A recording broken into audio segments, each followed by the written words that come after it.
Hi everybody, my name is Matt Haynes. I'm an audiobook narrator and I am on a mission to acquaint myself with 52 accents by April 17th, 2016. We go to number 42 in the series, Ebonics. Now, this intro is going to be slightly less cheeky than my previous ones because of all my videos, this is some of the most sensitive crossover area. So I just want to make myself clear as to the purpose of this.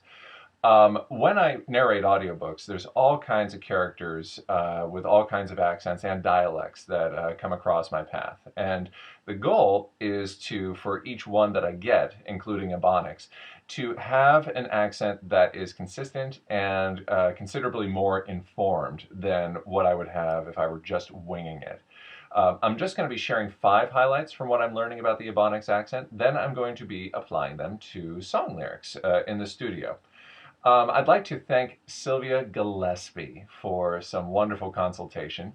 Where I succeed in this accent, please give her some credit. Where I fail, please put it all on me and let me know in the comments specifically what can be done to improve it. Before we go to highlight number 1 with my learning of Ebonics, I want to make the distinction between dialect and accent, which I've frequently garbled quite a bit.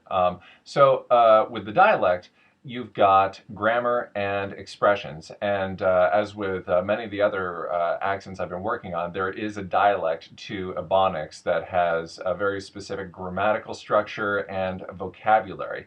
I'm going to sidestep all of that because when I'm reading a book, narrating a book, there is going to probably be that dialect in there to give me hints, or there might not be the dialect at all, but there may be an accent that has roots in Ebonics. So I'm just going to lean on what the qualities of the accent are.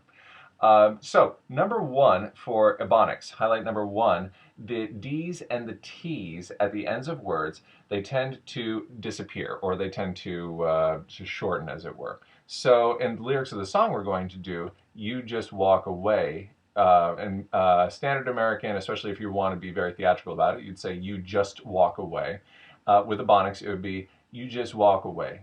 Highlight number 2, the TH. So if you've got a voiced TH, which is what I'm representing with these wavy lines here, the sound, in its beginning a word, it tends to become a D. So instead of this, it would be dis. However, if it's an unvoiced TH, like as in think, it would simply be think. The TH preserves as it would in standard American.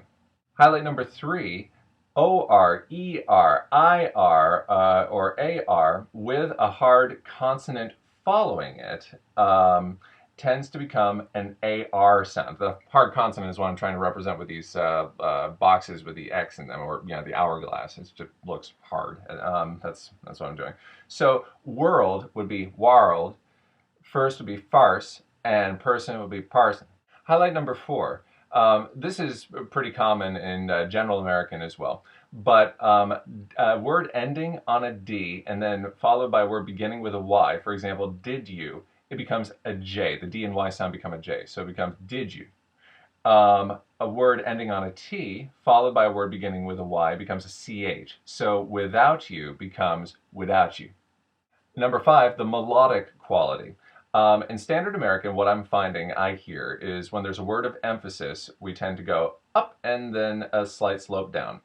So if it's I grieve in my condition, you want the word to be I grieve in my condition, general American. It would be I grieve in my condition. With Ebonics, what I'm finding is there's a much lower rise and then a much longer slope down. So it's got a little bit more of a hum to it. So I grieve in my condition. Okay, everybody, it is time to hit the studio and apply these principles and a few more to the lyrics of Sarah McLachlan's I Love You. I have a smile stretched from ear to ear to see you walking down the road. We meet the lights, I stare for a while, and the world around us disappears. Just you and me on my island of hope. A breath between us could be miles. Let me surround you, my sea to your shore. Let me be the calm you seek. And every time I'm close to you, there's just too much I can't say. And you just walk away. And I forgot to tell you I love you. And the night's too long and cold here without you, and I grieve in my condition, for I just can't find the words to say I need you so.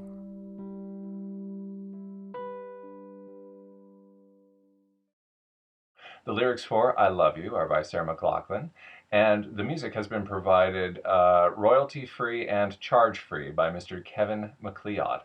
Everybody comment below what could be done to improve the accent. Also, for these last 10 videos, is there an accent you'd like to hear or a song you'd like to hear? You never know what kind of combination they might show up in on the other side.